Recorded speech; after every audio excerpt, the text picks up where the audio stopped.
नमस्कार. हाय, मी कल्पेश कुबल आणि तुम्ही फ्रेममध्ये पाहू शकता आपल्यासोबतच कोण आहे. हा अशा प्रकारचा प्रयोग आपण पहिल्यांदाच करतोय, प्रिंट आणि ऑनलाईन एकत्र मिक्सचर. तर प्रयोग यशस्वी होईल तर म्हणूनच त्याला प्रयोग म्हणतात.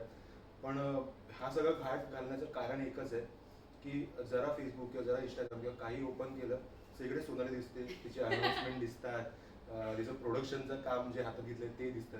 बेसिकली प्रत्येक फिल्मचा भाग सोनाली या ना त्या कारणाने तरी. आणि आय थिंक 2-3 वर्ष, आय थिंक लॉकडाऊनच्या आधी 2-3 वर्ष आपण इंटरव्ह्यूसाठी ट्राय करत होतो. घरी इंटरव्ह्यू व्हायचा, एक कॉलम पण आपण लिहिणार होतो, तो पण कॉलम संपला. कॉलम येऊन संपला सुद्धा आणि आपला इंटरव्ह्यू झाला नाही. हा इंटरव्ह्यू खूप महत्वाचा आहे.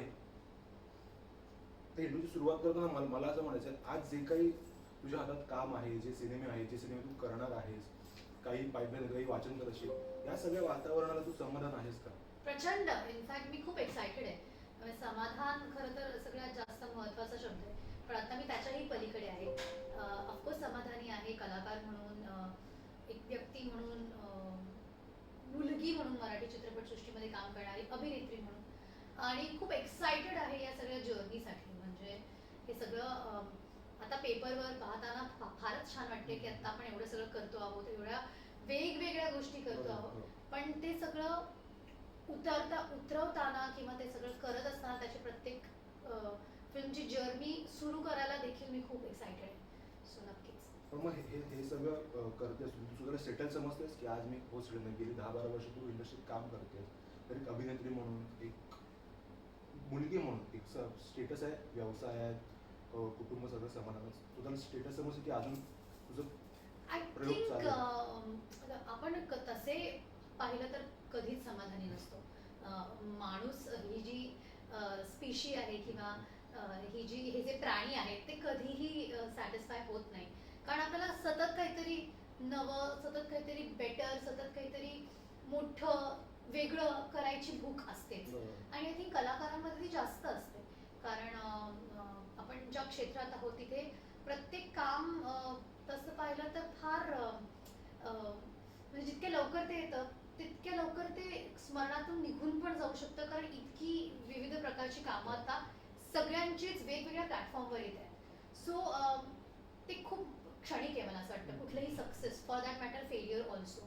त्यामुळे त्याच्या पलीकडे जाऊन मग पुढचं जे काही पाऊल असेल किंवा प्रोजेक्ट असेल ते आणखी कसं बेटर करता येईल, आणखी काय वेगळं करता येईल, आणखी लोकांपर्यंत कसं पोहोचता येईल. सो कायम that I think the pursuit is never ending, ते कधीच संपत नाही. आज आज नाही म्हटलं तरी जिम्माची खूप हवा आहे आहेच आहे. पण मी जे तू मुद्दा माहिती स्टेटस करते, हे रिपोस्ट करते, अनेकांचे रिप्लायज येतात, जेणेकरून त्यांनाही, त्या प्रेक्षकांनाही चांगलं वाटतं की तू त्यांचं कुठेतरी बघितलंय असते असल्यामुळे, तर त्यांनाही ती भावना चांगली आहे. पण मराठी प्रेक्षक प्रेम करतोच आहे, पण महाराष्ट्राबाहेरील तिकडेही मराठी प्रेक्षक असेल, तर तुझा जो प्रवास सगळा सुरू आहे तिकडे तुझे प्रेक्षक असतील, तर तिकडून फीडबॅक तुला कसा मिळतो? अरे खूप चांगला फीडबॅक आहे. इनफॅक्ट जिम्माचं शूटिंग हे युके मध्ये झालंय, त्यामुळे युके मध्ये स्थायिक मराठी माणसं जी आहेत, ज्यांनी शूटिंग्स पाहिलेली आहेत किंवा ज्यांनी आता प्रोमो पाहून अरे आपल्या इकडे शूट झालंय, आपल्या गावात शूट झालंय, आपल्या ठिकाणी शूट झालंय, आपली पात्र, आपलं सगळं दिसतंय, सो ते तर खूपच एक्सायटेड आहेत, कारण त्यांना ते सगळं पडद्यावर बघायचं आहे. पण अनफॉर्च्युनेटली अजून तिथे चित्रपट प्रदर्शित झालेला नाही. खूप अशी लोक आहेत जी अगदी टीजर पासूनच ऑन आहेत, म्हणजे खरं तर मधलं प्रमोशन आपण नसतं केलं तरी चाललं असतं, अशा प्रतिक्रिया लोकांकडून आल्या की आम्ही टीजर पाहिला होता जेव्हा एप्रिलमध्ये फिल्म मिळाली होती आणि तेव्हाच ठरवलं होतं की आम्ही बघणार. आउटसाइड ऑफ इंडियाचे लोक मी आत्ता बोलते, त्यांनाही खूप कनेक्ट झाली, कारण अशी पात्र आहेत सिनेमात ज्यांची मुलं कदाचित बाहेर, जसं सुहास जोशींनी केलेलं जे पात्र आहे त्यांची मुलं बाहेर स्थायिक आहेत, मग एखादं पात्र तिथलं आहे वगैरे वगैरे. सो त्यांना टीजर पाहून ते रिलेट झालेले ऑलरेडी की हे कुठेतरी आपल्याशी बोलतंय, हे कुठेतरी आपल्यातलं आहे. किंवा ज्यांना रिलेट झालेलं नाही त्यांना असं वाटतं की अरे हे आपण मिस केलंय किंवा हे आपण आयुष्यात कधी केलेलं नाहीये. सो कुठे ना कुठे, कुठल्या ना कुठल्या पातळीवरती टीजरच प्रत्येकाशी बोलत होतं. सो आय फील सगळीकडनं मागणी होती की नॉट जस्ट महाराष्ट्रात प्रदर्शित होईलच, पण आता बऱ्यापैकी त्या मागण्या पूर्ण केलेल्या आहेत. ऑस्ट्रेलियामध्ये 4 शोज ऑलरेडी अरेंज आहेत, जे चारीचे चारी फुल झालेत ॲडव्हान्स बुकिंगमध्ये. दुबईत फेस्टिवल होणार होतं, फिल्म फेस्टिवल, जे काही कारणास्तव पोस्टपोन झालंय. सो जेव्हा ते फेस्टिवल होईल तेव्हा प्रदर्शित होईल. अमेरिकेत भरपूर शोज लागलेले आहेत. सो जर तुम्ही पाहत असाल, कारण बऱ्याच ठिकाणून लोक आम्हाला विचारतात, सो कॅलिफोर्नियामध्ये काही शोज आहेत, त्याची तुम्हाला इन्फॉर्मेशन हेमन डोमेच्या किंवा चलचित्रच्या पेजवरनं मिळेल. ऑस्ट्रेलियामधल्या शोजची मिळेल. UK आणि युरोपात पण आता शोज लावायचे चालू आहेत. सो जगात सगळीकडे बघायला मिळेल मराठी प्रेक्षकांना, ग्लोबल होतं असा प्रयत्न सुरू आहे डेफिनेटली. पण दुबईत गंमत अशी झाली की फेस्टिवल आता 19 तारखेला होणार होतं, ज्या दिवशी इंडियात झालं त्याच दिवशी, आणि आम्ही सगळे जाणार होतो प्रीमियरला, पण तो पोस्टपोन झाला. त्याचमुळे मी एक्स्पोमध्ये परफॉर्मन्स घेतला होता की मी एक दिवस फिल्म दाखवणार माझ्या सगळ्या दुबईच्या लोकांना, इन्क्लुडिंग माय नवरा, आणि मग त्याच्यानंतर मी एक्स्पोला परफॉर्म करून परत येईन आणि मग इथलं प्रमोशन करीन. पण फेस्टिवल कॅन्सल झालं, मात्र एक्स्पोचा माझा परफॉर्मन्स होता. सो मी अनफॉर्च्युनेटली इथे प्रेमियरला थांबले नसू शकले. सो मला खूप असं फोमो आला होता जेव्हा यांनी पुण्यात मोठा प्रेमियर केला आणि मला तिकडनं फोन फेसबुक, हा सगळीकडे हाऊसफुल झालेली आहे, गर्दी झालेली आहे, बायका पोरं फॅमिलीज जात आहेत. सो मला असं झालं की अरे यार, I am missing all that. पण मी लगेच कालच्या फ्लाईटनी परत आले आणि रविवार जो आहे पहिला, तो मी अख्खा ठाण्यामध्ये थिएटर व्हिजिट्स करून घालवला आणि खूप भारी वाटलं यार. कारण मला आठवतंय हिरकणीच्या वेळेला सेम प्रतिसाद होता, जेव्हा लोक अशा ग्रुप्सनी, म्हणजे मुलगी नाती अशा 3-3 पिढ्या एकत्र नटून थटून चित्रपटाला जात आहेत. सो ते कुठेतरी परत अनुभवायला मिळत आहे आणि खूप छान वाटतंय. म्हणजे जिम्माला मिळणारा प्रतिसाद हा ऍक्च्युली अनपेक्षित होता, कारण आपल्या सगळ्यांना भीती होती की खरंच लोक जातील का थिएटरमध्ये, इतके रिस्ट्रिक्शन्स आहेत, त्यात 50%, त्यात तिकीटं महाग आहेत. पण आय वॉन्ट टू हायलाइट, महाग तिकीटं मराठी प्रेक्षक आनंदाने बुकिंग करून बघतात, विच इज अमेझिंग. नक्की नक्की. तू मला जस्ट आठवलं की तू प्रमोशनच्या वेळेला एक वाक्यप्रचार यूज केलेलास, सप्तरंगी आम्ही आहोत, 7 बायका आहेत आणि एक सिद्धार्थ आहे. ते रिव्ह्यूमध्ये पण मी मुद्दामून ॲड केलेलं तुझं ते वाक्य माझ्या. हे जे सप्तरंगी सगळं जो घाट हेमंत आणि इराने घातलाय, तर यात तुम्हा कलाकारांचं श्रेय आहेच, पण त्या हेमंत आणि इराचंही तितकंच श्रेय. तू त्यांना काय फीडबॅक देशील की त्यांना काय सांगशील? आय थिंक कलाकारांचं श्रेय थोडं कमी आहे, कारण ऑनेस्टली स्पीकिंग स्क्रिप्ट खूप भक्कम आणि स्क्रीन प्ले डायलॉग्स इतके मस्त बसून जमले होते. मला असं वाटतंय की आम्हाला ॲज कॅरेक्टर्स वेगळं काही फार करायची गरज पडली नाही. म्हणजे आता वी ऑल नो की निर्मिती Sawant is the superstar of the film. म्हणजे ही फिल्म कोणासाठी पाहावी, या रॉकस्टार व्यक्तीसाठी पाहावी, कारण त्यांनी फारच कमाल तोडफोड केली. पण त्यांचं सुद्धा एक एक वाक्य स्क्रिप्टमध्ये आहे तसंच्या तसं त्यांनी घेतलंय, काहीही बदल केलेले नाही. बट निर्मिती सावंत इज बियॉन्ड लेजेंडरी. म्हणजे त्यांच्याबरोबर आता म्हणजे आमची पिढी किंवा मी काम करू शकते आहे एका फिल्ममध्ये, हे खूप अभिमानाचं वाटतं मला. सो त्यांच्याशी कम्पॅरिझनच नाही होऊ शकत आपलं कोणाचंच. पण मला सांगायचा हा हेतू आहे की त्यांच्यासारख्या इतक्या ताकदीच्या अभिनेत्रीला सुद्धा स्क्रिप्टच्या पलीकडे जाऊन वेगळं करायची गरज पडली नाही. याचाच अर्थ आहे की स्क्रिप्ट इतकं सुंदर लिहिलं गेलं होतं. हेमंत ढोमेची आयडिया होती, क्षिती आणि हेमंतनीही त्यांना सुचली की अशा 7 वेगवेगळ्या बायका, वेगवेगळ्या वयोगटातल्या, वेगवेगळ्या बॅकग्राऊंडमधल्या, वेगवेगळ्या भाषेतल्या, वेगवेगळ्या कल्चरल, फायनान्शियल सगळंच वेगळं असताना एकत्र येऊन काय कनेक्ट होऊ शकतं आणि मग काय त्यांच्यात बदल घडू शकतो. असं काही खूप मोठा प्रॉब्लेम नसतो सगळ्यांच्या आयुष्यात, बेसिक प्रॉब्लेम्स असतात तो मनात राहतो. तो बेसिकली तो मनात राहतो, मनाशी रोज आपण चालते त्याच्या मनात आपण तोच विचार करतो. एक्झॅक्टली.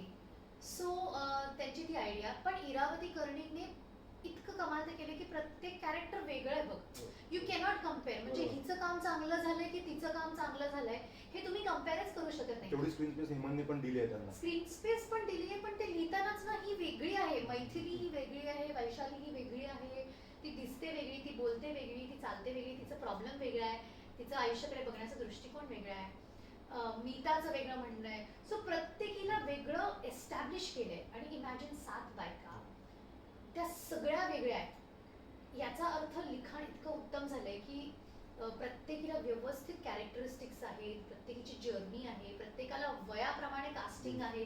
कास्टिंग पण तू हिचा रोल ही करू शकते असं पण नाही होऊ शकत. So hats off to Iravati Karnik. आणि त्यात पण असं खूप प्रीची, खूप भाषणं सुरू आहेत, खूप लेक्चर देतात वगैरे, असं काही नाहीये. म्हणजे निर्मिती सावंत वगैरे तर इतकं छान एक एक वाक्य सांगून जातात आयुष्याबद्दलचं, आणि ते तुमच्या आयुष्यभरासाठी लक्षात राहणारी वाक्य. सो डेफिनेटली स्क्रिप्टचं कौतुक करू तितकं कमी. तू कॉफी पण घे. हो. थंड दोघांची. स्क्रिप्टचा मुद्दा आपण आला. मी असं ऐकलं, म्हणजे मी तरी ऐकलंय बाहेर अनेक गोष्टी असतात आपल्या सगळ्या इंडस्ट्री वातावरणात. स्क्रिप्ट चांगली असेल तर सोनाली कुलकर्णी आपली फीजही कमी करते आणि सिनेमे करते. तिला सिनेमाशी घेणं देणं असतं, त्या स्क्रिप्टशी घेणं देणं असतं. बापरे. मग काही इतर अभिनेत्रींच्या तुलनेने जे आपले प्रस्थापित अभिनेत्री सध्या आहेत, जे तुमच्या नावं घेऊ नको परत आपापसात होईल, पण त्यांच्याही तुलनेच्या फीजचे तू नाही मी करता तुला ती स्क्रिप्टमध्ये होती की तो सिनेमा महत्त्वाचा होते. असंच खरं आहे, काही वेगळं आहे की काही आणखी पाणी मिक्स करून चर्चा होते, काय आहे नेमकं त्यामध्ये? नाही, याच्यात तथ्य आहे बिकॉज कायमच म्हणजे इंडस्ट्रीत जेव्हा मी आली आहे तेव्हापासून आतापर्यंत आर्थिकदृष्ट्या मी कायम स्टेबल राहिलेली आहे because I come from a very stable background. म्हणजे अगदीच श्रीमंत घराण्यातनं वगैरे नाही आली आहे मी, पण स्टेबल बॅकग्राऊंडमधनं आली जिथे माझ्या बाबांनी जेव्हा मी इंडस्ट्रीत पाऊल ठेवत होते तेव्हा दोनच गोष्टी मला सांगितल्या होत्या की आई बरोबर असणार काय. हो, मी बघतो त्यावेळेला असते. कारण या इंडस्ट्रीशी काही संबंध नाहीये आणि हे जग माहिती नाहीये. सो आई बरोबर असणार आणि दुसरं म्हणजे कुठलीही गोष्ट करावी लागेल असं नाही करायचं. म्हणजे तुला काम करायची इच्छा आहे, पॅशन आहे, ते काम आवडतंय तरच करायचं. बरं. पैशासाठी प्रसिद्धीसाठी नाही करायचं काम. काही गरज नाही. आपल्याकडे खूप आहे दिलंय देवानी. पैशासाठी काम करायची वेळ येऊ नये कोणावरही. सो हे कायम मला माझ्या ते माझ्या सिस्टममध्ये आहे की मी आणि सिनेमा हे माझं पॅशन आहे. त्यामुळे जी गोष्ट ऐकल्या क्षणी मला आवडते, क्लिक होते, ती गोष्ट मी करते. ऑफकोर्स आता पैसे वेरी होतात. म्हणजे मला कायम असं वाटतं की प्रत्येक सिनेमा किंवा प्रत्येक प्रोजेक्ट हे त्याचं नशीब, त्याचं सेटअप, त्याचं बजेट घेऊन येतं. आता जिकडे मला वाटतं की जिथे पैसे मिळायला पाहिजे तिथे मला खरं तर आत्ता सांगायची पण गरज पडत नाही. निर्मात्यांना आपलं मूल्य माहिती आहे, आपलं सिनेमातलं मूल्य काय आहे तेही माहिती आहे, चित्रपटसृष्टीतलं मूल्य माहिती आहे, बॉक्स ऑफिसला मधलं मूल्य माहिती आहे. सो कुठल्याही गोष्टीसाठी भांडायची गरज पडलेली नाहीये मला फॉर्च्युनेटली, आपल्या हक्कांसाठी वगैरे. सो आय थिंक जे तुम्ही डिझर्व करता ते तुम्हाला इव्हेंच्युअली मिळतं. त्या म्हणजे ते रिस्पेक्ट असेल किंवा पैसे असतील या बाबतीतला माझा ठाम विश्वास आहे. आणि I think over the period of time मला तेही लक्षात आलंय की कुठल्या प्रोजेक्टमधनं आपल्याला काय हवंय हे जर आपल्याला माहिती असेल तर मग आपण सॉर्टेड असतो, मेकर्स पण सॉर्टेड असतात. ही फिल्म मी का केली याचं कारण मला ठाम असेल तर मग त्रास नाही. बरोबर. आणि आणखी गोष्ट म्हणजे टेंट्रम्स कमी आहेत म्हणून अनेक फिल्म मेकरला, दिग्दर्शकांना, टीमला हे तू काही रिसर्च करून आलायस माझ्याबद्दल? आता हल्ली काय चाललंय? काहीतरी काम करणं अपेक्षित आहे ना मला. नाही, मला खूप मजा येते बेसिकली. मी ना निर्णय घेताना मी वेळ घेते खूप. चित्रपट ऐकल्यानंतर हो किंवा नाही. अर्थात ते जर आवडलं असेल तर मग त्या क्षणी ते हो म्हणून आपण पुढे गेलेलो असतो, मग बाकीच्या गोष्टी मॅनेज होतात. पण निर्णय घेताना मी थोडा विचारपूर्वक घेते आणि मग एकदा निर्णय घेतला की मग आय एम ॲब्सोल्युटली मला असं वाटतं की आर्या पार आहे. फिल्मच्या बाबतीत मी जर एकदा हो म्हणाले तर रिलीजपर्यंत जी काही माझ्याकडनं मदत हवी आहे ती त्याच्या पलीकडे जाऊन मी कायम करत असते. बिकॉज आता मी निर्माती पण आहे. नॉट जस्ट आत्ता मी निर्माती होतीये म्हणून, पण पूर्वीपासूनच माझा असा स्वभाव आहे की मी एका चित्रपटात ऑन असेल तर मग ते स्क्रिप्टिंगपासून प्रमोशनला मग काय करू शकतो, मग ब्रँड्स आणू शकतो, मग हे आणू शकतो, ते आणू शकतो, हे सगळं मला करावंसं वाटतं. कारण मला असं वाटतं की ही आपली फिल्म आहे आणि याच्यासाठी आपण जे काही करू ते कमी असणार. आणि मराठी फिल्मला मला असं वाटतं तेच आहे की आपण जितकं करू इन टर्म्स ऑफ प्रमोशन्स किंवा मार्केटिंग, सी कॉन्टेंट आणि ह्या सगळ्या गोष्टी होतच राहतील, पण ते शेवटपर्यंत मी ती साथ सोडत नाही. कारण मला असं वाटतं की ते आपलं आहे. घे म्हणतात माझं वाचताय मला पुढे काय लिहिलंय. येस. जिम्मा गाजतोय, पांडूची हवा आहे, आज गाणं रिलीज झालंय. लॉकडाऊनच्या पूर्वी हिरकणी तुफान गाजलेला, कारण त्यात मला जीचे प्राजक्त आहे तिने म्हणून रात्रीचा शो एकदमच हाऊसफुल झाला. अरे मलाही तेव्हा आनंद होता की रात्रीचे शो सहसा मराठी सिनेमाला तेवढी जागा दिली जात नाही, पण ते शो तेव्हा चालत होते. विकी वेलिंगरचं काम मला तुझं खूप आवडलं. तो एक वेगळा सायको थ्रिलर किंवा ते माइंड गेम होता. या सगळ्या भूमिकांनी तुला निवडलं की तू त्या भूमिकांना निवडलंस? काय नेमकं घडलं? आय थिंक टू वे प्रवास आहे ऑब्व्हियसली. त्या भूमिकेसाठी आपली निवड व्हावी यासाठीचं जे काय ग्राउंडवर्क आहे ते मी गेली काही वर्ष करत होते. ऑब्व्हियसली खूप ठामपणे करत होते. ते कितपत लोकांपर्यंत पोहोचलं आय डोंट नो, पण इव्हेंच्युअली ते लोकांच्या लक्षात आले की हो या भूमिकेसाठीचा विचार केला पाहिजे. पण त्याचं ग्राउंडवर्क खूप आधीपासून सुरू होतं. म्हणजे मला असं कायम वाटतं की आपली आपलं अस्तित्व निर्माण झालं, आपण आपली आयडेंटिटी क्रिएट केली, इथे आपला प्रवास संपत नाही. बरं. ती डेव्हलप करावी लागते, ती एक्सप्लोर करावी लागते, ती बदलावी लागते, ती पुसावी पण लागते आणि मग नव्याने सुद्धा एक प्रतिमा निर्माण करावी लागते. यासाठी मी बरीच वर्ष स्वतःशी झगडत होते, कारण मला ती सुंदर दिसणारी, अप्रतिम डान्स करणारी अभिनेत्री असं लोकांनी पाहावं, एवढंच पाहावं आपल्याकडे, हे कुठेतरी कमी वाटत होतं. मला असं वाटतं की याच्या पलीकडे सुद्धा लोकांनी आपला विचार करावा. ठीक आहे, दिसणं, डान्स झाला, या पलीकडे सुद्धा आपण वेगवेगळी व्यक्तिरेखा करू शकतो. त्यासाठी हे मी करू शकते हे आधी मला करून दाखवावं लागेल, जेणेकरून मला इतर पुढचे लेखक किंवा दिग्दर्शक इमॅजिन करतील त्या त्या रोल्समध्ये. म्हणून मी रमा माधवसारखी फिल्म चूज केली, जिकडे मी हिरोईन नव्हते, जिकडे मी एक व्यक्तिरेखा साकारली होती, one of the supporting cast. तिथे तेव्हा मला असं वाटतं पहिल्यांदा लोकांच्या भुवया उंचवल्या होत्या की अरे, रमा माधवमध्ये टायटल रोल वेगळी मुलगी करते, मग मी का करते ते. त्याचं कारणच हे होतं की आता मी इतर व्यक्तिरेखा करायला तयार आहे, किंवा मला माझा विचार इतर गोष्टींसाठी व्हायला हवा. त्यापुढे मग शटरसारखी भूमिका असेल, मग त्याच्यानंतर पोस्टर गर्लसारखी भूमिका माझ्या पदरात पडली, कारण तो फाउंडेशन मी हे करत गेले. मितवा आला किंवा क्लासमेट्स आला, जरी तो ऑन्साम्बल कास्ट असला तरी त्यात आपण वेगळं काय कॉन्ट्रीब्यूट करतो याच्याकडे खूप लक्ष देत होते. अभिनेत्री म्हणून स्वतःला रिइन्व्हेंट करणं, इन्व्हेंट करणं खूप इम्पॉर्टंट होतं माझ्यासाठी, बिकॉज मी काही थिएटर केलेलं नाही, मी काही इतर मराठी त्या बॅकग्राऊंडमधनं आलेली नाही आहे जिथे लोकांनी माझा अभिनय पाहिलेला आहे आधीपासून, किंवा मी इथे येऊन शिकते आहे. सो ते सगळं शिकणं पहिल्यापासून मडकी घडवण्याचं कामच इंडस्ट्रीत आल्यानंतर झालं, त्या मातीचं. सो आय फील ती दिशा मला जिथे न्यायची होती करिअरची, ती बरोबर आता चाललेली आहे. मधल्या काळात जे काही मी प्रयत्न करत होते ते लोकांना दिसत गेले.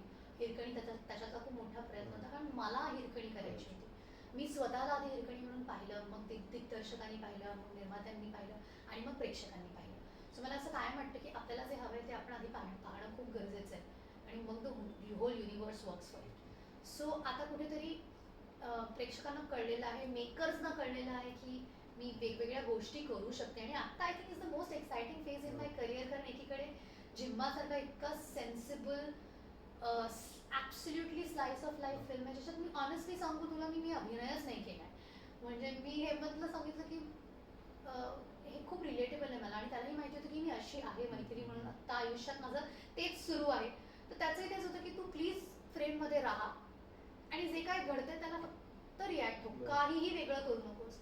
आणि ते लोकांना दिसतंय की इतकं रिअलिस्टिक झालंय सगळंच. पांडूसारखं इतकं तद्दन कमर्शियल चित्रपट, जे की आत्ता मला कुठेतरी त्या ह्याच्यात अडकायचं नाही की मी फक्त ऐतिहासिक चित्रपट करते, किंवा मी फक्त अमुक चित्रपट करते, तमुक चित्रपट करते. सो एक पांडूसारखा चित्रपट, दुर्ळामधला चित्रपट लोकांना खूप आवडला, किंवा ती भूमिका लोकांना फारच अनपेक्षित वाटली होती. सो ॲब्सोल्युटली आता प्रयत्न हेच आहेत की जे काही वेगवेगळं करता येते ते टिकावं, आणि मॅक्सिमम वेगळं काम नाही. वेगळं काम करत असताना तू आता तुझा मी टाइम कसा काढते, की तुझा हाच मी टाइम आहे? आता थोडंसं तारांबळ उडते, कारण आता नवराही आहे, संसारही आहे, पण तोही माझ्या कामाच्या बाबतीत खूप सपोर्टिव्ह आणि पॅशनेट आहे.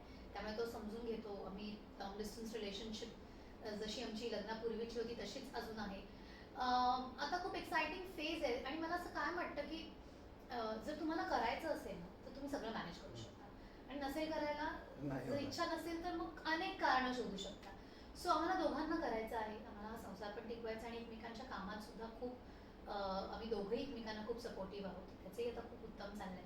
So it will work out जोपर्यंत आम्हाला ते करायचं. सो आय थिंक होत आहे मॅनेज. आत्ता खूप गडबड आहे, बिकॉज मध्ये जे काही दीड एक वर्ष किंवा 18 महिने थिएटर्स बंद होते, ते आत्ता सगळं एकत्रच सुरू होतं. सो थोडं आत्ता मला असं वाटतं करावं लागेल मॅनेज, पण it's worth it, absolutely worth it. तू नटरंगमध्ये सगळा जो प्रवास आहे तमाशाचा, तो तू प्रवास रवीने जे काही त्याचं विजन होतं त्या विजनला तू खऱ्याने तिकडे साकारलायस तो पूर्ण सिनेमा, असं मी म्हणेन. कारण तर रवी दादाबरोबर जेव्हा मी बोलायचो तेव्हा त्यांनी तो कौतुक करायचा तुझ्या तेव्हा कामाचं. आम्ही झीच्या पार्टीला बोलत होतो तेव्हा त्याचा प्रवास सांगत होता त्यानिमित्त. आणि आता आय थिंक लाईव्ह तमाशा लाईव्ह म्हणून तू सिनेमा करतेस. पूर्वीचं काही आहे कॅरी फॉरवर्ड की काही नवीनच सगळं चित्र ऍक्च्युली लोकांना लाईव्ह धक्का म्हणजे बसणार काय आहे. आहे नेमकं? लोकांना धक्का बसणार आहे. हम्म. पूर्वीचं काही नाहीये त्याच्यामध्ये. हम्म. ऑफकोर्स तमाशा या लोककलेशी संबंध आहे, पण तो कसा संबंध आहे बरं. मी आता सांगून त्याची मजा नाही घालवत. आणि लाईव्ह हा शब्द जो आहे त्याच्यामधला चित्रपटाच्या नावामधला तो अत्यंत महत्वाचा आहे. तो बरीच लोक मिस करतायत. पण मी तो अधोरेखित करते की तमाशा लाईव्ह आहे चित्रपटाचं नाव. आणि लाईव्ह का आहे तेही आता इथे फोडलं तर चित्रपटाच्या टीजरची किंवा ट्रेलरची गंमत जाईल. पण दोन्ही शब्द जे आहेत ते तितकेच इम्पॉर्टंट आहेत आणि ते दोन्ही एकत्र आल्यानंतर नेमका कुठल्या पद्धतीचा तमाशा घडू शकतो ते खूप बघण्यासारखं आहे. पण आय थिंक ही खूप महत्त्वाची फिल्म आहे, not just for me in my career, पण एकंदरीत मराठी चित्रपटसृष्टीसाठी. कारण खऱ्या अर्थाने सांगीतिक किंवा म्युझिकल चित्रपट म्हणता येईल तो हा आहे. म्हणजे आपण एरवी म्हणतो म्युझिकल म्हटलं की चला 7-8 गाणी 10 गाणी म्हणजे म्युझिकल, असं नाही होत. म्युझिकल म्हणजे एखादा प्रसंग वाक्यांमधनं आणि मग गाण्यांमधनं पुढे जातो. आपण एक गोष्ट. नाट्यसंगीत जसं ज्या प्रकारे आपण एक्झॅक्टली. साकारतो. आपल्याला नाट्यसंगीताचा खूप मोठा वारसा आहे, पण चित्रपटात असं कधीच आलेलं नाहीये. किंबहुना मराठी चित्रपट आजपर्यंत अशा पद्धतीचा आलेलाच नाही. सो संजय जाधवनी अत्यंत वेगळा प्रयोग केलेला आहे. आपण त्यांच्याकडनं आतापर्यंत जे काही पाहिलंय, त्यांची जे काही सिनेमे पाहिलेत त्याच्यापेक्षा खूप वेगळा प्रयत्न आहे. अतिशय प्रामाणिक ऑनेस्ट प्रयत्न आहे. 23 गाणी आहेत चित्रपटात आणि आम्ही 19 दिवसांमध्ये संपूर्ण चित्रपट विथ 23 सॉंग्स असं शूट केलंय. सो ऑनेस्टली मला आता तुझ्याशी बोलताना पण ते असं वाटतं की ते कसं केलं असेल आम्ही. खूप विलक्षण अनुभव होता. एका गाण्याला तर एक दिवस ते देऊन अरे ना नको विचारू. इनफॅक्ट आम्ही मला असं वाटतं की जितके दिवस शूट केलं त्याच्या डबल जे काय आहे संख्येने किंवा महिनाभर वगैरे आम्ही वर्कशॉप करत होतो, त्याच्यामुळे ते शक्य झालं. पण एक मात्र नक्की आहे की हा खूप महत्त्वाचा सिनेमा ठरेल. अर्थात तो लोकांना किती आवडतोय, तो कसा जातोय हे तर कोणीच सांगू शकत नाही, पण वेगळा आणि महत्त्वाचा नक्की ठरेल. या 23 गाण्याच्या कारणामुळे संजय जाधव वारंवार आजी वसंतला असायचे. हो ऑफकोर्स. अत्यंत आवड कुठे विचारलं नाही आजी वसंत, कुठे विचारलं आजी वसंत. हो. आणि म्युझिक पंकज पडघर आणि अमित राजने केलंय. सो ह्याचं म्युझिकचंच एक वेगळं स्क्रिप्ट होतं. म्हणजे एवढं जर डायलॉग्स स्क्रिप्ट आहे तर एवढं आहे, त्याच्याहून जास्त थिक ह्याचं गाण्यांचं स्क्रिप्ट होतं. पण ॲब्सोल्युटली अमेझिंग एक्सपिरियन्स. लोककलेचा विषय आलाय. आजची जी परिस्थिती म्हणजे आपण किंवा नाटकही आपण बाजूला ठेवून आपले सिनेमा कलाकार आपण समाधानी नाही, जसं मग आर्थिकदृष्ट्या समाधानी आहेत नाही, काही जण नाही आहेत, पण जी लोककलावंत आहेत जी आज त्यांची परिस्थिती गेल्या 18 महिन्यात त्यांना जो काही फटका बसलाय, राज्य सरकार त्यांच्यापर्यंत कदाचित प्रयत्न करत असेल पण ते प्रयत्न दिसत नाही आहेत खऱ्या अर्थाने. कारण आम्ही हक्काने बोलू शकतो पत्रकार म्हणून की तेवढे प्रयत्न होत नाही आहेत राज्य सरकार म्हणून. तू काय आव्हान करशील राज्य सरकारलाही आणि त्या लोककलावंतांनाही? सरकारला आव्हान करण्यात तर मी मोठी नाही नक्कीच. पण कलाकारांना एवढंच नक्की सांगेन, ही आशा देईन की आत्ता जसं इतर वेगवेगळ्या क्षेत्रातली कामं सुरू होत आहेत, पुन्हा पहिल्यासारखे ट्रॅकवर येत आहेत, हळूहळू शोज सुरू होत आहेत आणि सगळं येईल पुन्हा एकदा लाईनीवर किंवा चांगले दिवस येतील याची मला खात्री आहे. थोडी कळ सोसावी लागणार आहे किंवा लागली आहे आपल्याला. खूप त्रास प्रत्येकाला झालाय, प्रत्येक क्षेत्रातल्या व्यक्तीला झालाय. किंबहुना अनेक लोकांसाठी सेव्हिंग्ज होते, फॅमिलीज, त्यामुळे कमी कष्ट किंवा त्रास झाला असेल. लोककलाकारांना कलावंतांना जास्त त्रास झाला निश्चितच. आपण कधी तुलना नाही करू शकत की तुला झालाय मोठा त्रास की मला झालाय. प्रत्येकाला आपापल्या पद्धतीने वेगळा स्ट्रगल करावाच लागलेला आहे. पण सिल्वर लाईनिंग ही आहे की हे सगळं संपतंय आता.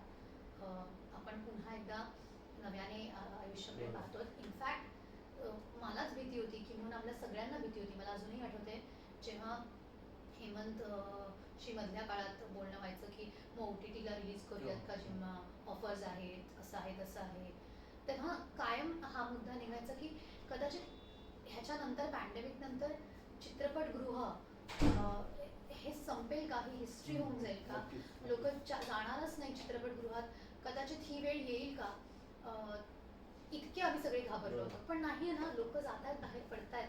कारण त्या सगळ्या छोट्या स्क्रीनला किंवा त्या सगळ्या गोष्टीला आपण सगळेच कंटाळलो होतो. तर लोक कार्यक्रमांना जातील का, तर हो जातील. लोक तुमच्या फडाला किंवा तमाशा कलाकारांना किंवा लोककलेला येऊन पुन्हा दाद देतील का, तर हो देतील याची खात्री आता झालेली आहे. त्यामुळे चांगले दिवस येणार आहे आणि आपण त्याच्या सगळ्यांनी त्याच्यासाठी तयारी करूयात. मला असं वाटतंय झालं आता, संपलं बाकीचं सगळं, त्रासाचा काळ गेलाय. नक्की नक्की. थोडं सिरियस जर मला थोडं पुन्हा पण आता डेट भेट म्हणून पण तू एक सिनेमा करतेस, जसं तू म्हणालीस की जे सिनेमे तू मदनीच्या काळात केलेस ते तू वैयक्तिक आयुष्यात पण या ना त्या कारणाने त्या लाईनवर चालत होतीस, जसं तुझं डेट अगोदर तू करत होतीस. डेट भेट या संबंधानं तर काय सिमिलरिटी आहेत, काय नेमका सिनेमा आहे, काय डेट सांगशील? भेट ही लोकेश गुप्ते यांची फिल्म आहे जी ती आधी परदेशातच शूट झाली. हा ती जी मी आणि हेमंत आहोत त्याच्यात, आणि आम्ही लंडनला सेकंड वेव्ह यायच्या टप्प्यावर होतो. म्हणजे आम्ही निघालो आणि मग सेकंड वेव्ह आली आणि अख्खं लॉकडाऊन झालेलं होतं तिथे. त्यामुळे आम्ही जस्ट वाचून आलो तिकडनं. पण इंटरेस्टिंग फिल्म आहे. मी संतोष जुवेकर आणि लोकेश गुप्ते पहिल्यांदा काम करतोय. हेमंत बरोबर मी काम केलंच आहे आधी, पण हे बाकीची टीम पहिल्यांदा एकत्र आली आहे. पण अतिशय लाईट आणि रिलेटेबल फिल्म आहे. फार मी आत्ता नाही सांगू शकणार, पण आवडेल लोकांना. डिफरंट पॉइंट ऑफ व्ह्यू आजकालच्या रिलेशनशिप्सकडे बघण्याचा आहे. आणि लोकेश गुप्तेची हलकी फुलकी फिल्म आहे, कारण त्यांची आधीची फिल्म खूप जड होती. सो ही अतिशय हलकी फुलकी रोमॅन्टिक फिल्म आहे. कधी येईल माहित नाही, सांगता येत नाही, पण या. मग ही डेट भेट सांगू नको, तुमची डेट भेट काय नेमकी ती सांग ना. आमची भेट लंडनलाच झाली. मी TNT या चित्रपटाचं हा. शूटिंग करायला जेव्हा गेले होते. फिल्मी भेट पुष्कर होती प्रॉपर फिल्मी म्हणजे म्हणता येईल तशी फिल्मी, कारण आमच्या कॉमन फ्रेंड कॉमन फॅमिली फ्रेंडच्या थ्रू आम्ही भेटलो, ज्यांचं एक स्वतःचं काय म्हणतात लग्नसूचक मंडळ आहे. सो हार्मनी नावाचं.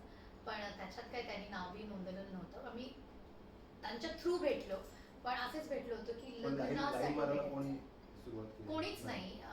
कोणीच नाही. इनफॅक्ट त्याला मी माहिती नव्हते, आणि मला म्हणून तो जास्त इंटरेस्टिंग वाटला की त्याला मी नव्हते माहिती, त्याला माझं काहीच काम माहित नव्हतं. त्याच्या आईवडिलांना मी माहिती होते. मग त्यांनी इंस्टाग्रामवर मला बघितलं, म्हणून हा बरी दिसते मुलगी, भेटूया. आणि मग तो भेटला आणि मग त्यांनी मला विचारलं की काय मग तुझं what is your most popular song. असेल अप्सरा आली, त्याला is it like Muhammad Ali. म्हटलं अजिबात नाही. तो खूप फनी आहे. ब्रिटिश ह्युमर आहे त्याचा, ड्राय, पण गंमतशीर आहे, कारण त्याला माझ्या या दुनियेशी काहीही घेणं देणं नाहीये. मग मी त्याला बसून माझे सगळे चित्रपट दाखवले.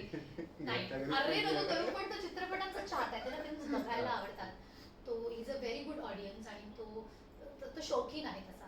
त्यामुळे त्यांनी स्वतःहून सगळे माझे चित्रपट पाहिलेले आहेत. आता तो जिम्मा बघायला खूप उत्सुक आहे. पण पायरसी पाठवली नाहीस ना?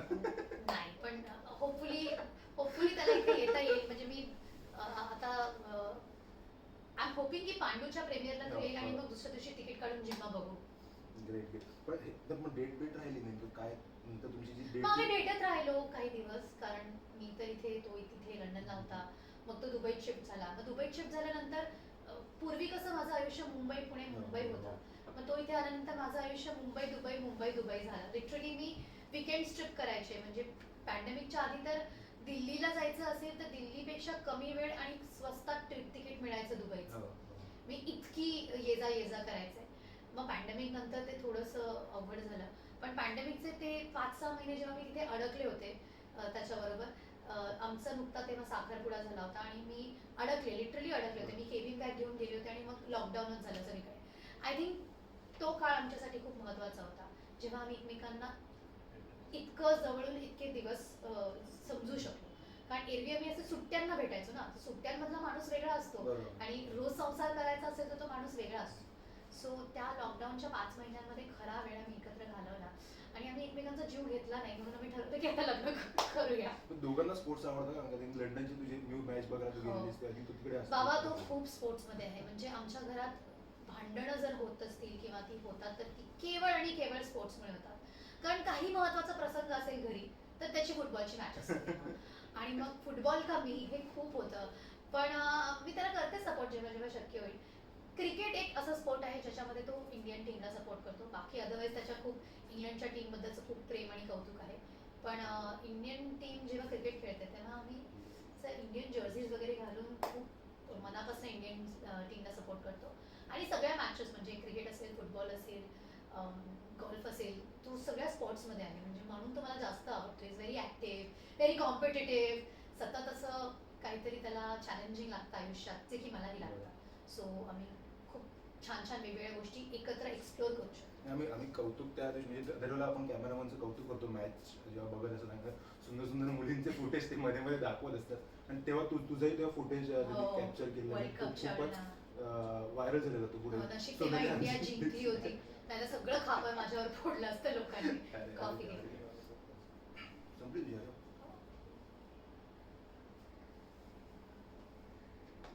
पांडुसनीमध्ये जी उषा आहे तर ती जी आता जी प्रोमो मी गाणं बघितलं त्यात तुझं वजन थोडंसं वाढलेलं आहे 9-10 वजन किलो 10 किलो 10 वजन वाढवलेलं होतं मी. आणि आज तुझ्याकडे बघताना परत तू ते कमी केलेलं येस आहेस. येस. हे सगळं करणं शारीरिकदृष्ट्या मेहनत घेणं की शारीरिक तेवढा स्वतःला अनेकदा काय म्हणतात त्याला जी गोष्ट करावीशी वाटते असे चवीचे चोचले जे असतात ते करत ते बाजूला सारून स्वतःला कंट्रोल किती महत्वाचं असतं एक अभिनेत्री म्हणून की करावंच लागतं की नाही केलं तरी इट्स ओके. ती प्रत्येकाचं आपलं म्हणणं आहे. पण मला असं वाटतं आज ज्या लेवलला आपण आहोत मराठी चित्रपटसृष्टी असेल, आता ना तसं तसं पाहिलं तर हिंदी फिल्म्स आणि मराठी फिल्म जसं फार डिस्टिंग्विश्ड राहिलेलं नाही. For that matter regional films आणि बॉलिवूड किंवा इतर असं आत्ता राहिलेलं नाही बिकॉज OTTमुळे सगळंच आपण एका प्लॅटरवर बघतो. बरोबर. सो आता तसं कम्पॅरिझन होत नाही की अरे कमी लोक बघतात किंवा रेव्हेन्यू कमी आहे. आता रादर सगळंच खूप ग्लोबल झालंय. म्हणजे जगात कुठेही कुठल्याही कोपऱ्यात बसलेली व्यक्ती आता मराठी सिनेमा पण तितकाच अप्रिशिएट करू शकते जितकं कोरियन सिनेमा किंवा हॉलिवूड सिनेमा किंवा हिंदी सिनेमा करते. सो आपल्याला जर ग्लोबल ऑडियन्सला आपली फिल्म दाखवायची असेल तर मग आपण त्या दृष्टीने काम केलं पाहिजे असं मला डेफिनेटली वाटतं. मग ते तुमच्या सिनेमाचं कॉन्सेप्ट असू दे, बजेट्स असू दे, प्रोडक्शन व्हॅल्यू असू दे, ॲक्टिंग असू दे, टेक्निकल ॲस्पेक्ट्स असू देत किंवा हिरो हिरोईनचं दिसणं असू दे. का आपण कमी पडायला पाहिजे कुठल्याही बॉलिवूड किंवा इतर हिरो हिरोईन्सच्या तुलनेत नाहीच पडायला पाहिजे. सो आज मला असं वाटतं असे खूप मराठी ॲक्टर्स आणि ॲक्ट्रेसेस आहेत जे हेल्थ फ्रीक झाले, फिटनेस फ्रीक झाले. पूर्वी असं म्हणायचो आपण की नाही मराठीतले कलाकार खूप चांगले असतात, काम खूप सुंदर करतात, पण दिसायला खूप सुमार असतात किंवा कॅरी करत नाही स्वतःला. तर का करू नये. मला असं वाटतं की आपण कुठे पण का कमी पडावं. So I believe in giving 100% to the film, 100% to the character. आता जिथे वजन वाढवायची गोष्ट होती तिथे ऑब्व्हियसली मी जर भाऊ कदम यांच्या बायकोची भूमिका करते तर मी त्यांच्या मुलीप्रमाणे दिसता कामा नये. सो कुठेतरी ते वजन वाढवून त्या व्यक्तिरेखेसाठी साजेसं दिसणं हे ते आलंच ओघाने त्या व्यक्तिरेखेसाठी. आणि मग त्याच्यानंतर तमाशा लाईव्ह असेल किंवा आता मी छत्रपती ताराराणीसाठी काम करते तर त्याच्यासाठी मला माझी शरीरयष्टी तशी करणं ही खूप गरजेचं आहे. सो मग ते वाढवलेलं वजन कमी करून आता त्या कॅरेक्टरसाठी सो मला आवडतं की मी ज्या कॅरेक्टरची जी डिमांड आहे म्हणजे आता जिम्मासाठी मला काही वेगळं करायचं नव्हतं. मी वजन ना कमी करायचं होतं ना वाढवायचं होतं कारण दिग्दर्शकाला अशीच दाखवायची होती मला आणि त्या व्यक्तिरेखेची गरज पण तशी होती. म्हणून मी काही केलं नाही. मी अभिनय पण केला नाही चित्रपटात. सो तसंच असतं. मला असं वाटतं की प्रत्येक चित्रपटाची आणि व्यक्तिरेखेची जी गरज आहे तेवढं आपण करणं भाग आहे. सो पांडूसाठी वाढवायचं होतं ती गरज होती आणि आता तमाशा किंवा छत्रपती ताराराणीसाठी ते कमी करायचं होतं तर ते कमी केलं आणि त्याची तयारी सुरू आहे. नक्की नक्की. जसं तू आता उल्लेख केलास की OTTच्या निमित्ताने सगळे एका थालीत आले सगळं प्रेक्षक बघतात. पण थोडंसं मागे गेलो आपण जर लॉकडाऊन नसतं तर कदाचित चित्र वेगळं असतं जसं आपलं रेग्युलर चालू आहे तेच इंडस्ट्री चालू राहिली असते. पण लॉकडाऊनच्या पूर्वीपर्यंत आपण जर विचार केला तर दाक्षिणात्य सिनेमा लॉकडाऊनच्या पूर्वी पण आणि लॉकडाऊनच्या काळात पण महाराष्ट्रात नाही तर खूप जगभर बघितलं जातं. राज्यभर बघितलं त्यांचे कलाकार ओळखीचे झाले सगळ्यांसाठी जे की कदाचित मराठीच्या बाबतीत नसेल कलाकारांच्या बाबतीत पण ते त्यांनी झालंय. तर त्याचं मला एक कारण वाटतं की आपल्याला सवय लावली गेली सिनेमा दाक्षिणात्य सिनेमा बघण्याची हिंदीच्या निमित्तानं. अनेक डब होऊन सिनेमे आपल्या टीव्हीवर आपण बघत असतो.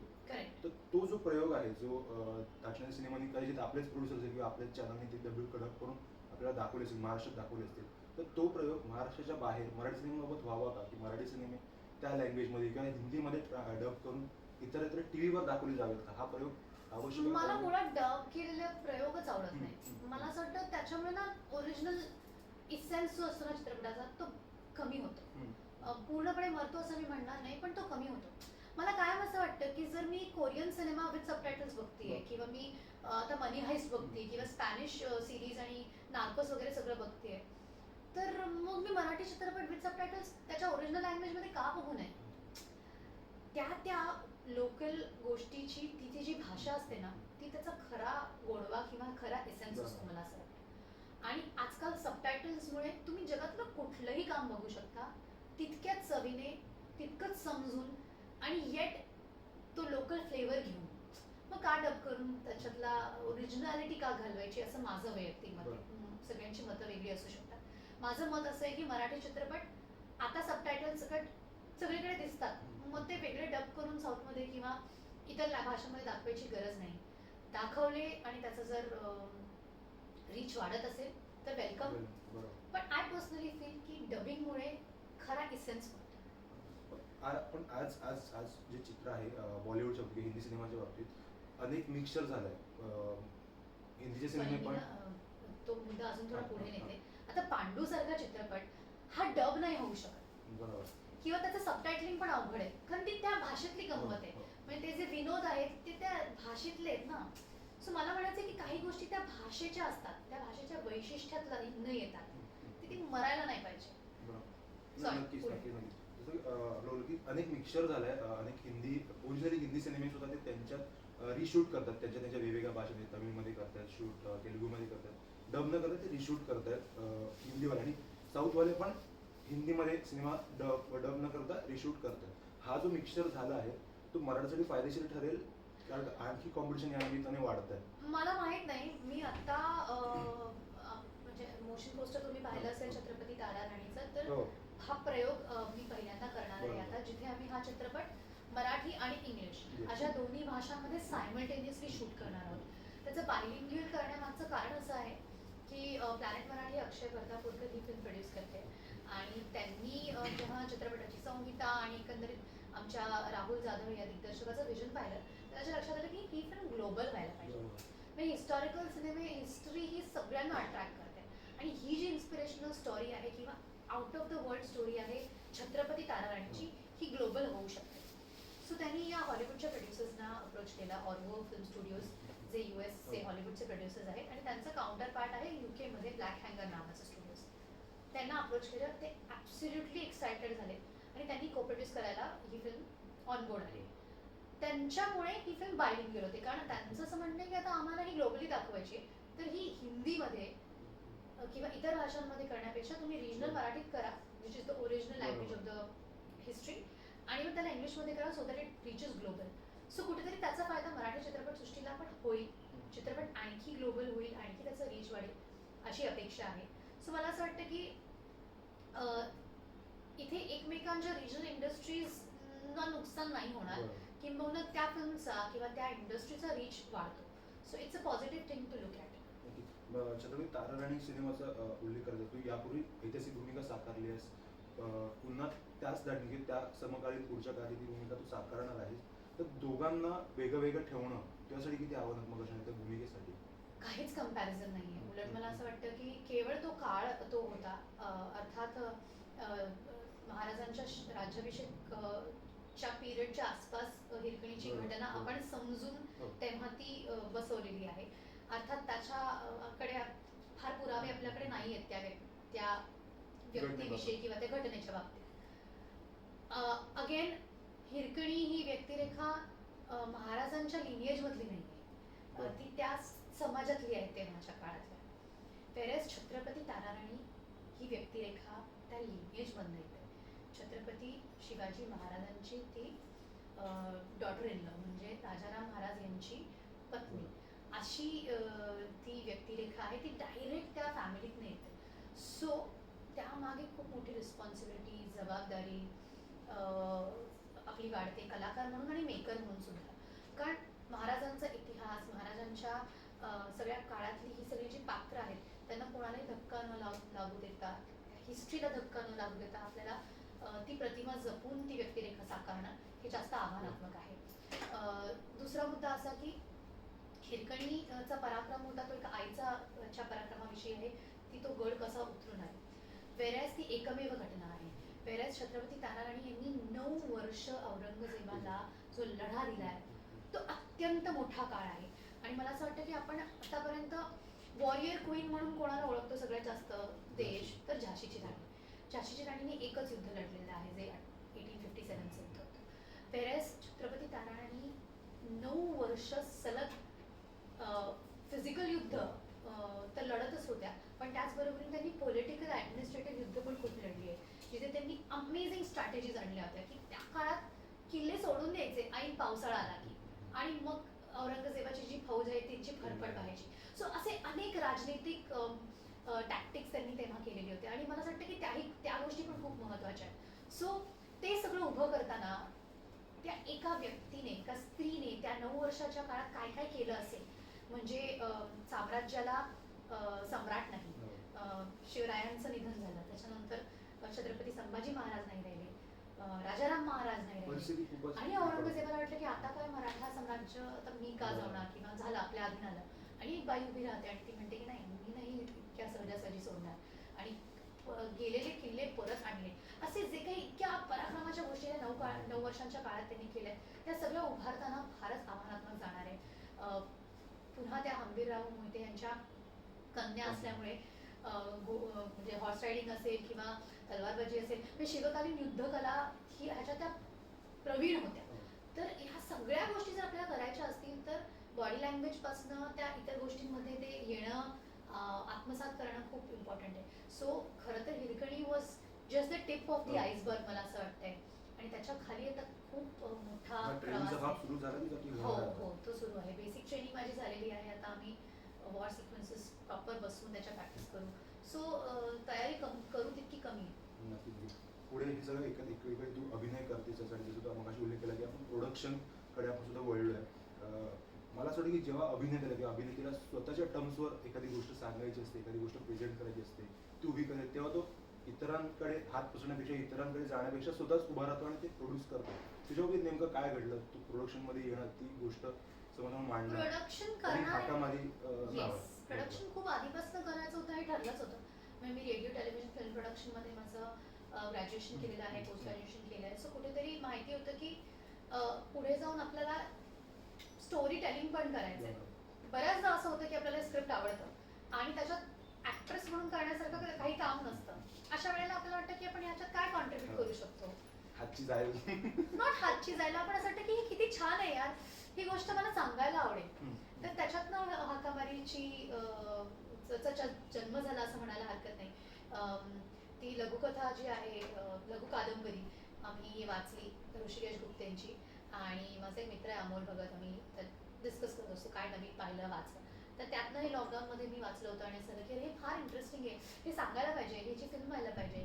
पण मग काय करूया, मग मी समीर विद्वांसला वाचायला दिलं आणि मग त्यालाही प्रचंड आवडली गोष्ट. अँड देन मी डिसाइडेड की आपण हे प्रोड्यूस करू.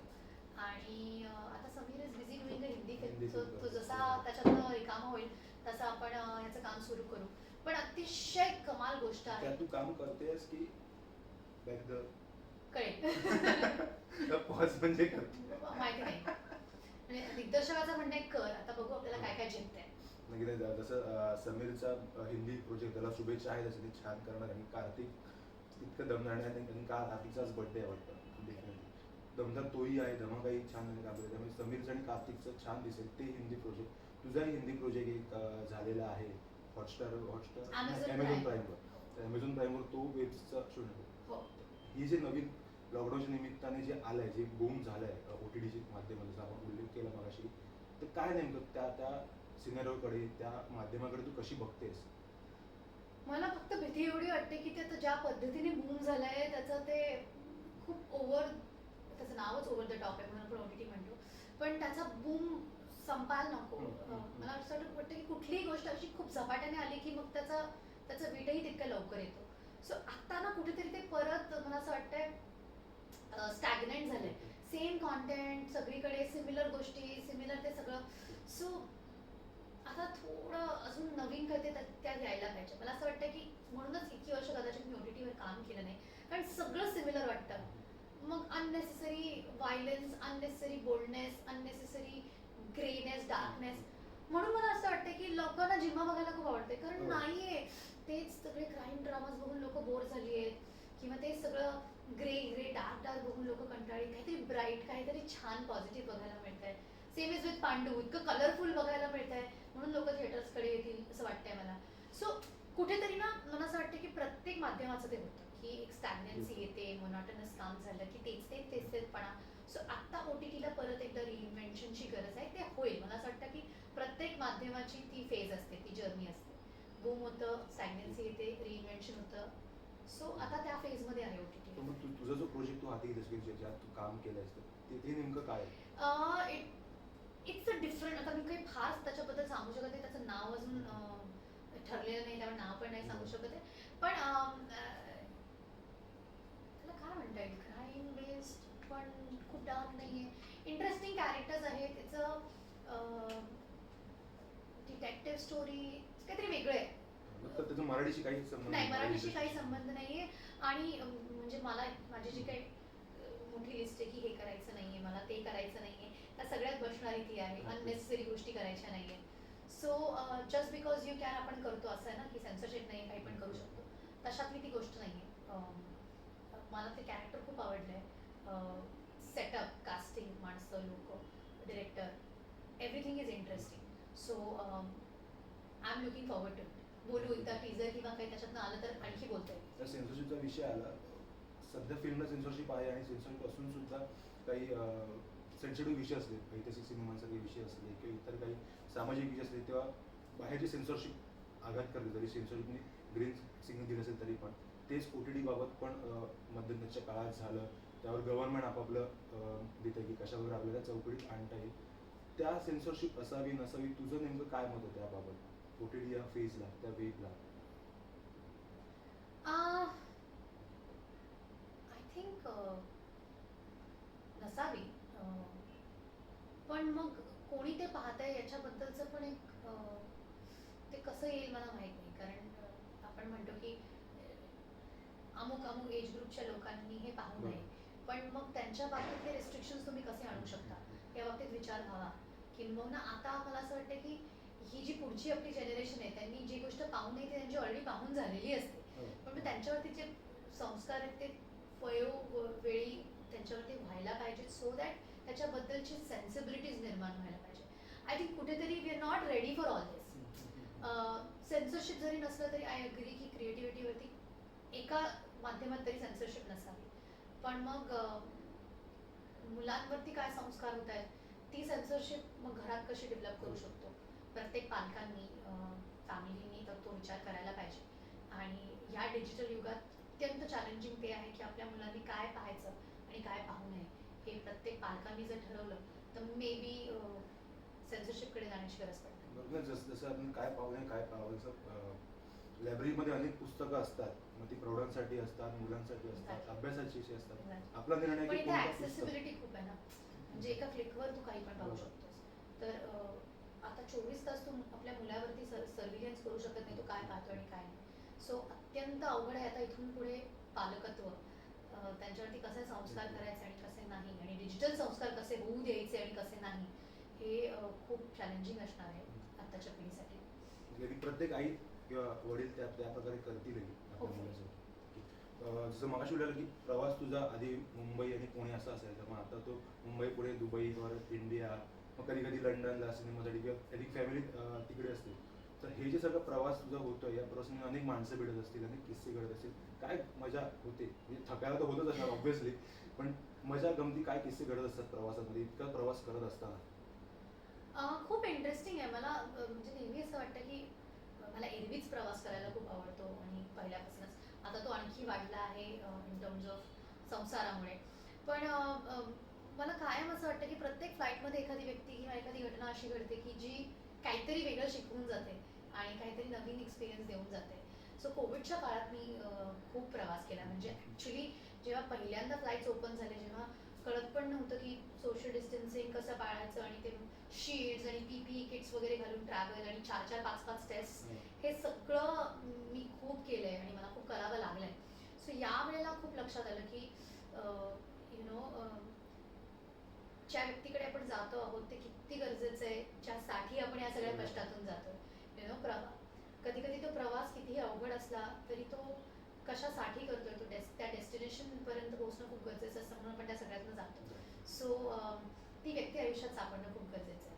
आणि आम्ही ग्लॅड की मला ती माझी जसं मगाशी तुम्हाला की जर करायचं असेल तर ते आपण कसंही करू शकतो, त्यात कारण आपण काढणार नाही. तर आपण अनेक कारण काढले कुठे दुबईला जाऊ भेटायला इकडेच त्याला बोलू. हो छान टेस्ट कुठे करायचे आणि काय नाही, पण आय थिंक इट्स वर्थ. नक्की नक्की. तुम्ही दुबईला छोटेखानी मंदिरातच सोहळा केला लग्नाचा लग्न सोहळा केला. केलाच नाहीये, फक्त विवाह केला. हा म्हणजे मग रजिस्टर तो मॅरेज केलंय. तुमचा निर्णय असेल मोठा असं करावं असं काही तेव्हा खंत आहे की नाही की तो जे केलं ते छान आय केलं थिंक असं? त्यावेळेला जे आम्ही केलं ते अतिशय योग्य होतं, त्यावेळेची ती गरज होती आणि खूप लोकांनी त्या निर्णयाचं स्वागत केलं. अर्थात ते काय लोकांना संदेश द्यायचा आहे, बरोबर. समाजाला काहीतरी मेसेज द्यायचा वगैरे यासाठी नव्हतं केलं, पण ती गरज होती त्या काळाची आणि मला असं वाटतं की त्यावेळेला ते योग्य होतं.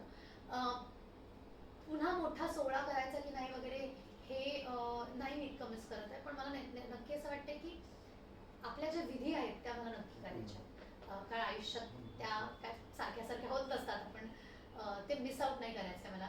आणि मोर दॅन मी, माझी आणि त्याची फॅमिली, आमच्या दोघांच्या परिवाराने ते विटनेस नाही केले, अनुभवलं नाहीये. माझ्या फॅमिलीत मी एकमेव मुलगी आहे आणि मुलीचं लग्न हे किती महत्त्वाचं असतं, ते कार्य किती महत्त्वाचं असतं हे माहिती आहे आपल्या सगळ्यांना.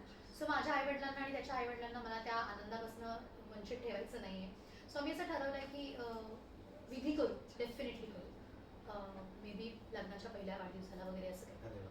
पण तू वेळ दिलास, तू सगळ्या प्रश्नांची उत्तरं दिलीस, वेगवेगळे काही नावं सांगितली नाही सिनेमा म्हणजे तेव्हा आपण पुन्हा एकदा बोलूया. येस. पण तू वेळ दिल्यासाठी थँक्यू. आणि हा सगळा जो गोतावळा आहे तो मुंबई टाइम्समध्ये प्रसिद्ध होणार आहे आणि त्याचबरोबर तुम्हाला हा व्हिडिओही बघायला मिळतो, ज्यात तुम्ही व्हिडिओ बघताय तेव्हा ती शेअरही झालेली असेल. तर थँक्यू सो मच मठाला वेळ दिल्याबद्दल. थँक्यू सो मच कल्पेश, हा प्रयोग माझ्याबरोबर केल्याबद्दल. आणि पांडू बघायला विसरू नका 3 डिसेंबरला. नक्की नक्की. आणि पांडवानी खूप प्रोजेक्ट आहेत, येस. ते सगळे एक एक प्रोजेक्ट बघायचे. सगळे मराठी चित्रपट आणि नाटकं जे आहेत ते जाऊन नाट्यगृहात आणि चित्रपटगृहात पहा, कारण डेफिनेटली तुमच्या वेळेचा वर्थ करणारे हे सगळे, या सगळ्या कलाकृती आहेत. नक्की नक्की. तर भेटूया आपण पुन्हा एकदा वेगळ्या कलाकाराबरोबर. हा प्रयोग सुरू झाला आणि हा प्रयोग असाच करायची सुरू राहील. थँक्यू.